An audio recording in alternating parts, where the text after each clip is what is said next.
Miami Dolphins fans and potentially Bills fans, if any of you have accidentally come across this absolute shitstorm of a channel.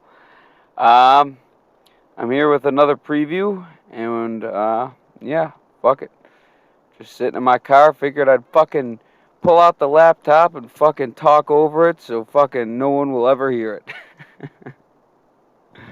um, but in the case where you are fucking dumb enough to sit here and listen to me talk, the first thing I'm gonna do is pull up this fucking gnarly bet I laid on the games this week because I love to bet on football games because it makes the games that aren't the Dolphins games more interesting because then you have a horse in the race.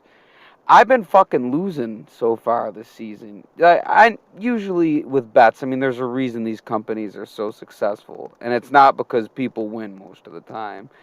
It's because you end up losing all your money by the time it's done. But last year I started off real hot and I was hitting a lot of bets. This year, I mean, I didn't hit fucking shit. I haven't hit fucking shit. So what I did is I laid this fucking 7-leg parlay. Alright? And I don't feel totally confident in it. But, I mean, I bet $23 and the payout would be $5.90. So, if it hits, man. If it hits. So, these are all money line picks. Alright? I like to do parlays and then do the money line. Last year I had a week where I won like $2,000. I mean, I ended up losing it all by the end of the year. But I bet Ravens money line against the Patriots, alright, in New England, just because I feel like they're going to bounce back from this. Alright? I also bet the Chiefs money line on the Colts. Very confident in that. The Colts fucking stink. The Chiefs are good. Eagles money line on the Commanders. Confident in that. I mean, the Commanders stink. They're fucking irrelevant. The Bengals money line on the Jets. Now, this is a dangerous one. The Jets just won a close game. The Bengals have been struggling. I just think that they need this one. So, Bengals into New York for the win. I took Chargers money line on the Jaguars. I mean, that seems pretty self-explanatory. Now here's the tough ones. These are the underdogs I took. The Falcons money line on the Seahawks. All right, give me Atlanta getting their first dub of the year. Because if you take all the favorites, I mean, you're never going to win that way. There's upsets every week in football. And what's this other one? I accidentally fucking closed it out. But yeah, give me the Falcons against the Seahawks. And the last upset and the final bet, which if it gets this far, it probably won't, let's be honest. But if it does, the last one, I got the Cowboys beating the Giants on Monday Night Football. So, those are two upsets. Falcons, Cowboys. I don't even see how the Cowboys are underdogs. I guess they're basing it off record and the fact that the Cowboys have that Cooper Rush kid playing quarterback. But, yeah. So I just wasted about 3.5 minutes rambling about my fucking bet. But well worth the time. Well worth the time. Because now I get to get into... and also, I wanted a longer episode. Jesus Christ, my fucking head goes back and forth. I can't stay focused on a topic to save my fucking life. But I'm going to attempt to. So now we could get into our MVP, Nickelodeon Valuable Player, Tua Tagovailoa. Alright? Leading the Dolphins in his I Wish It Were Hotter shirt against the Buffalo Bills, who are just unbelievable at football. I'm not one of those fans that sits there and discredits other teams. When the Patriots play good, when the Jets play good, when the Bills play good, I'm going to give it to them. Because at the end of the day, these are all athletes just out there playing for our entertainment. And Josh Allen today on Kyle Bandit's basement, I think that's his last name. Is it Bennett or Bandits? I don't fucking know. But Josh Allen gave Tua his flowers. He said that He really liked Tua and that he's shutting people up. That's not his exact words, but you go watch the interview. He was very nice about what he had to say about Tua. And that's just, these are athletes. At the end of the day, they're human beings. I don't sit here and fucking hate on anybody. That doesn't mean I want them to win. I'm from Buffalo, so I really hate when the Bills win. I mean, it gets really fucking annoying, but at the end of the day, it is the city I'm from, and the camaraderie is fun. And I'd rather both teams be good than just one be good and the other stinks. But, with that being said, I feel like we've seen this game 100 times. That's the same way I felt last week. Dolphins, all this hype, went into Baltimore, and in the first half looked like they were just getting blown out of the building. And it had felt like I'd seen that 100 times. It really did. Where the Dolphins get hyped up, and it seems like they're going to be this great team, or possibly even contender for playoffs, championship, maybe. And then they play a team like Baltimore and get their fucking doors beaten off. Well, the last couple years has been the same case, but that team to beat off their doors has been the Buffalo Bills. They have smacked up the fish the last few times. I'm not going to count that 35-0 game from last year.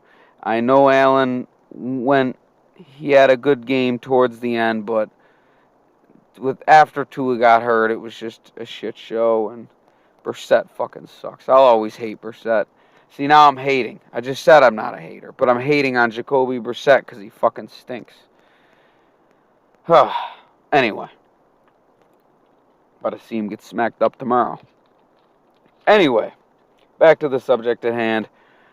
The Buffalo Bills have been the team that has humbled the Miami Dolphins the past couple years. In 2020, Miami, they started off really shaky, but Tua was playing okay, and we just came off that Fitzmagic helmet twist, no-look miracle play to beat the Raiders. Going into Buffalo, win, and you're in. Josh Allen only played the first half. Buffalo put up 56 points? They weren't even trying, and they just went all over the Dolphins. The following year, obviously the 35-0 game. Then the next game where Miami couldn't get their offense rolling. They hung with Buffalo for a half, but at the end of the day, I mean, when you're going 3-0 and it felt like every game they were fucking up towards the end of the half. Yeah, that was the back end of that losing streak, man. That was terrible. But the past couple of years, it's felt like Buffalo is really that team where it's like you'll start talking about the Dolphins and boom. Like last year, it was week 2, that 35-0 game. I don't really take too much stock in it, but it was the game that started Miami's losing streak, and everyone was talking about the Dolphins going into that game. Is this Tua's year? We're just coming off a year where they almost made the playoffs and won a bunch of games in a row. Buffalo fucking humbles them down. And obviously, we all know for years Josh Allen has fucking destroyed the Miami Dolphins.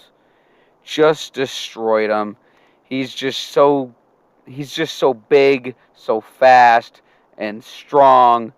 Like, I don't know how you defend it, but I tell you how you don't defend it. You don't defend it the way they tried to stop Lamar Jackson last week. No pass rush at all last week. At all. It felt like every time he had all day to throw. I don't know what kind of fucking scheme they're running, but whatever it is, I remember in that first half last year, was a Halloween sort of time period. It was in October in Buffalo. When Miami slowed down the Bills, it was because they were getting to Allen. That is the only way you are going to stop him. You have to get to him fast, and you have to play aggressive coverage. You can't just hang back and let him pick you apart, because he will. And you also can't blitz, and then they just shut it down. Their offensive line just clogs it up, and Allen still has 4 seconds to throw, because guess what? that's a recipe for a touchdown pretty much every time. Allen is a very dangerous player. I know we want Tua to be dangerous, but I mean, he's on a whole new level, man. Allen is on a whole new level.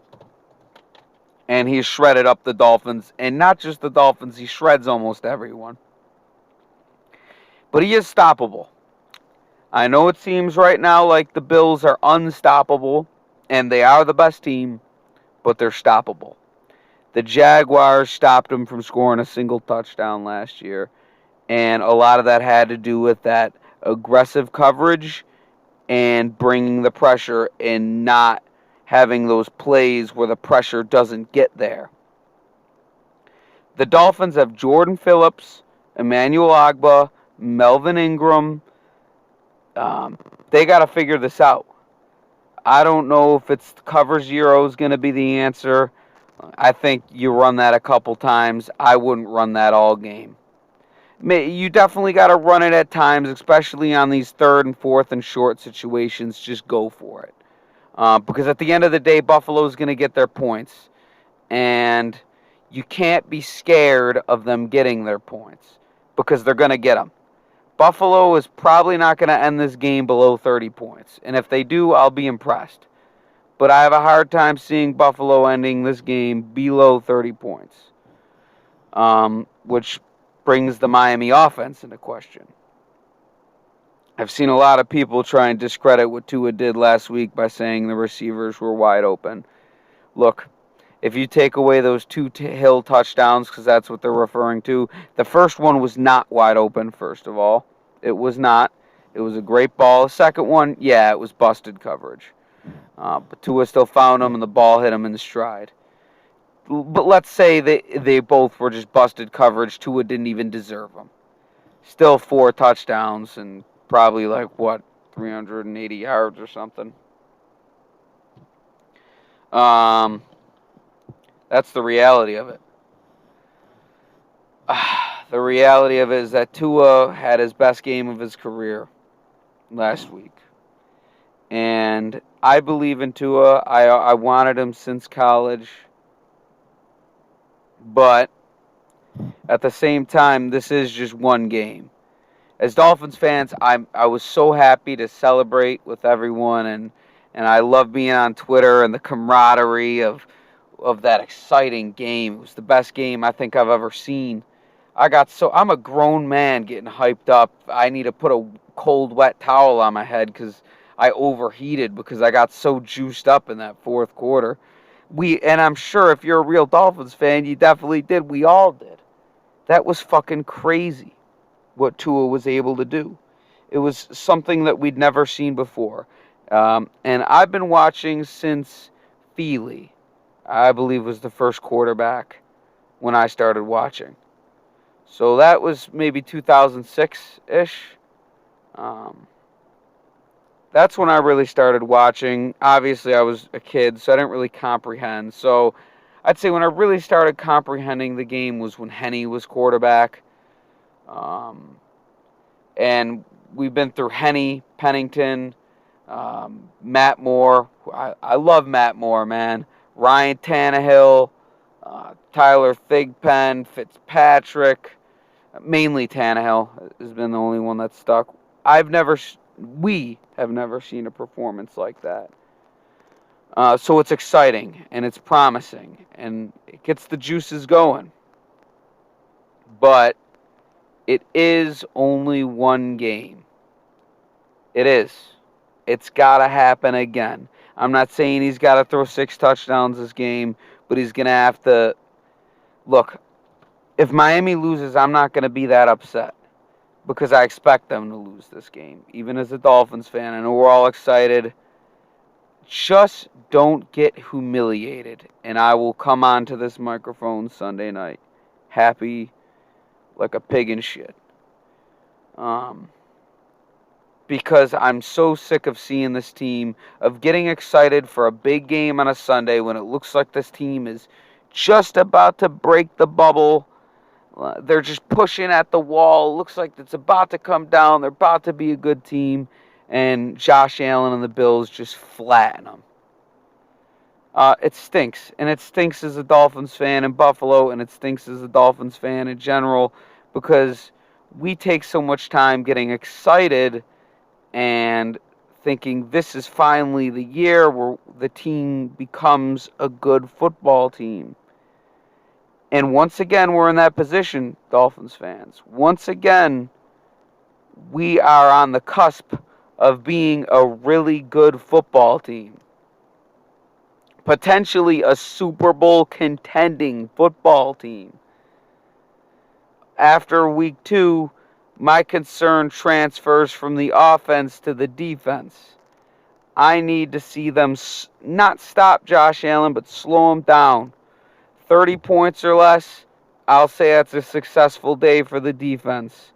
Offense, I mean, Tua's probably going to have to throw 4 touchdowns if they're going to have a chance. That's the reality of it. If Miami wins on Sunday, it's going to be their offense and their defense playing well. It's not going to be one or the other. It has to be both.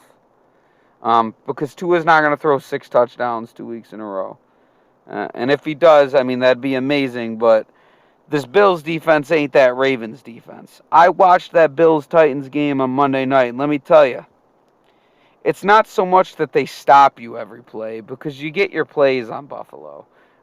Your run game their D-line is not the best. They're good, but you could pop some 5, 10-yard runs on them. You could get some quick passes, turn up field 15, 20 yards.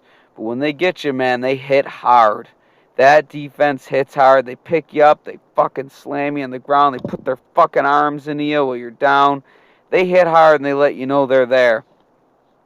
And they have a really special team, man. A team that should win the Super Bowl, if not the Dolphins. Believe it or not. I don't know if they will. Josh Allen takes some really dangerous hits that makes me nervous for him, but man, he's incredible. That team is incredible. And I'm not going to sit here and pretend that they're not. We're really in for it, Dolphins fans. We really are. And I'm excited. I will be back on this microphone Sunday night. And I tell you what, if Miami loses by a possession, I'll probably be a happy guy. We'll see, though. We'll see. I still might be pissed off. I mean, anytime the team loses, I always end up pissed off, good game or not. But I'll be able to see through. There's worse things than 2-1, but nothing would be better than being 3-0 and beating those Buffalo Bills, because, goddamn it, the whole league would be on notice. What would you be able to say about Tua then? Oh, man.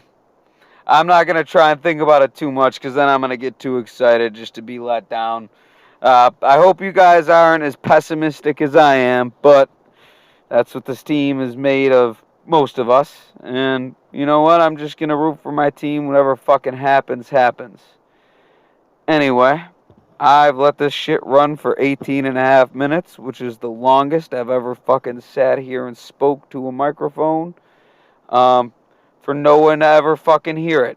So if you made it this far, I don't know why you made it this far. Hopefully you're just sitting there getting fucking stoned or fucking having a glass of whiskey, listening to me fucking ramble and not make any sense for almost 20 minutes.